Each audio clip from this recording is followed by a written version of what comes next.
इस वीडियो में हम बहुत बेसिक सी चीज़ ले रहे हैं। हम इसमें ले रहे हैं कैन बी और कैन बी प्लस V3 यानी वर्ब की थर्ड फॉर्म या फिर पास्ट पार्टिसिपल।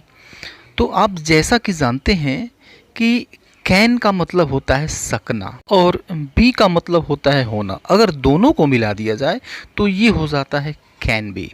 अब देखिए कई बार हम देखते हैं कि स्टूडेंट्स केवल कैन का यूज़ कर देते हैं, जबकि ऐसा नहीं होना चाहिए। जैसे अगर उन्हें कहना हो कि तुम गलत हो सकते हो तो वो कहते हैं यू कैन रॉन्ग, जबकि यह गलत है। यू कैन रॉन्ग यह सही नहीं है। आपने सकना की इंग्लिश तो लगा दी लेकिन होने की इंग्लिश तो लगाई नहीं, यानी कैन भी आपको यूज़ करना चाहिए केवल कैन की जगह पे। तो ही कैन बी रॉन्ग या फिर यू कैन बी रॉन्ग हो सकता है, ये सही है। तो हम कैन बी का इकट्ठे यूज़ हो सकना के अर्थ में करते हैं और इसका यूज़ हम पॉसिबिलिटी शो करने के लिए, यानी अगर प्रेजेंट में आपको पॉसिबिलिटी शो करनी है तो आपको कैन बी का यूज़ करना होगा। यानी हो सकना, यानी ये हो सकता है वो नहीं हो सकता, तुम गलत हो सकते हो तुम सही हो सकते हो। अगर हो सकने के अर्थ में आपको यूज़ करना है तो पॉसिबिलिटी शो करने के लिए हम कैन बी का यूज़ करते हैं। जैसे कहना हो कि वह घर पर हो सकता है। अब देखिए यहाँ पे क्या आप कर रहे हैं, आप एक अंदाज़ा लगा रहे हैं, आप एक संभावना बता रहे हैं कि वह हो सकता है, नहीं भी हो सकता है, ये आपकी संभावना है, ये आपने अंदाज़ा लगाया कि वह घर पे हो सकता है, तो आप संभावना व्यक्त कर रहे हैं। तो he can be at home, he can be at home, subject लगाया, उसके बाद आपने कैन बी लगाया और उसके बाद आपने शेष चीज़ लगा दी एट होम, तो he can be at home. अगर आपको इसको नेगेटिव बनाना है तो नेगेटिव बनाने के लिए हम कैन नॉट का यूज़ करते हैं और कैन नॉट का यूज़ हम सब्जेक्ट के ठीक बाद कर देते हैं। Means he can not be at home, he can not be at home. आप कैन नॉट की जगह कॉन्ट भी यूज़ कर सकते हैं।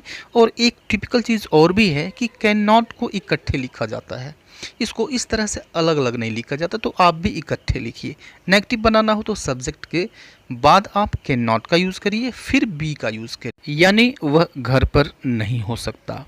अगर आपको इंट्रोगेटिव बनाना है, यानी ऐसे सेंटेंसेस के लिए यूज़ करना है जो क्या से शुरू होते हैं, तो सिर्फ आपको ये करना है कि आपको सब्जेक्ट को कैन की जगह पे रख देना है और कैन को सब्जेक्ट की जगह पे रख देना है। Means can he be at home, can he be at home. तो यह केवल इसी के लिए नहीं बल्कि यह किसी तरह के सेंटेंस को ट्रांसलेट करने के लिए या फिर बोलने के लिए सही है। तो क्या वो घर पर हो सकता है? ध्यान दीजिए कि ऐसे क्या से जो प्रश्न शुरू होते हैं उनका आंसर हाँ या ना में होता है। तो can he be at home यानी क्या वो घर पे हो सकता है। एक चीज़ और ध्यान देने वाली बात ये है कि कैन जो है यह पॉसिबिलिटी की एक सर्टेन क्वांटिटी व्यक्त करता है, एक निश्चित मात्रा व्यक्त करता है। जब इसके हम मॉडल्स को चेंज करेंगे तब यह जो मात्रा है वह बदलेगी। जैसे अगर आपको सबसे स्ट्रॉन्ग पॉसिबिलिटी शो करनी है, यानी पक्का होगा ही, घर पर ही होगा पक्का, अगर ऐसा आपको उम्मीद है तो आप मस्ट बी का यूज़ करते हैं। लेकिन आपको लगभग लगभग नहीं के बराबर विश्वास है, नहीं के बराबर संभावना बनती है, तो आप फिर माइट का यूज़ करते हैं।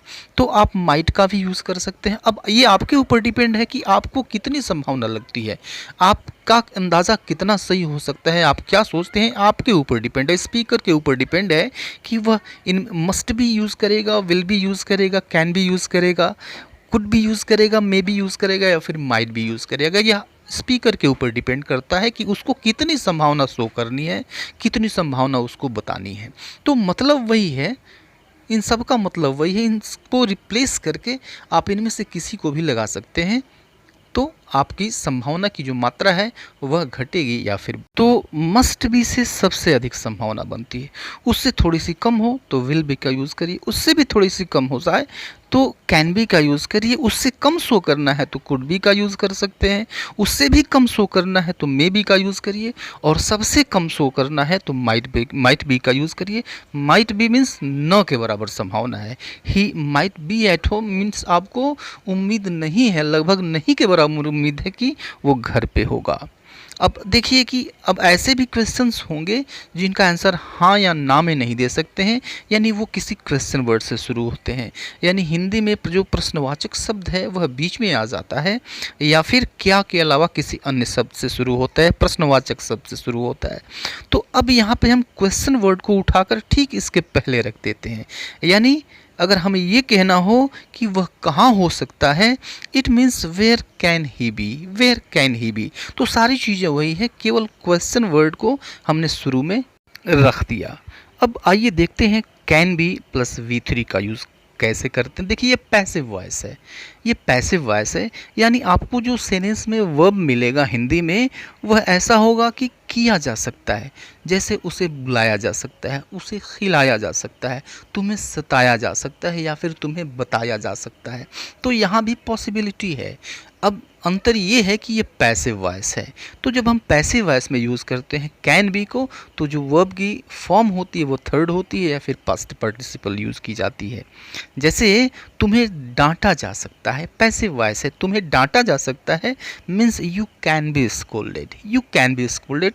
तो हमने सब्जेक्ट यानी एक्चुअली ऑब्जेक्ट होता है ये, जो सब्जेक्ट के फॉर्म में बदलकर सब्जेक्ट में बदलकर रख दिया जाता है। तो ऑब्जेक्ट प्लस कैन बी हमने यूज़ किया और उसके बाद मेन वर्ब की हमने थर्ड फॉर्म रख दिया scolded. So you can be scolded यानी तुम्हें डांटा जा सकता है।